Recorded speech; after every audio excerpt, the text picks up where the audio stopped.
என்னோட உடல் கழிவுகள் அகற்றுறதுக்கு இங்கே பாருங்க, காலையில் அறுசுமை அமிர்தமான பழைய சோத்திலிருந்து எடுத்த புளி தண்ணி, அது கூட இரும்பு கடாயில் வத்த கல்லுப்பு போட்டு கலக்கிட்டு, இங்கே பாருங்க சீரகம் கொஞ்சம் போட்டு கலக்கி, அது கூட கற்பூரவள்ளி ஓமவல்லின்னு சொல்லுவாங்க, இதையும் போட்டு கொஞ்சம் நேரம் ஊற வச்சு எடுத்து குடிச்சிட்டு, குரு வித்தைக்கு முன்னாடிங்க குடிச்சிட்டு குரு வித்தை செஞ்சுட்டு, எனக்கு சுகர் இல்லை, ப்ரெஷர் இல்லை, ஒபிசிட்டி இல்லை, நான் நல்லா ஆரோக்கியமாக இருக்கணுங்க.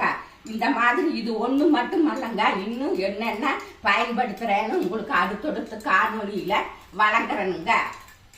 பாருங்க, தொடர்ந்து பாருங்க. எல்லோரும் இயற்கையோடு இணைவோம், இன்பமாய் வாழ்வோம்.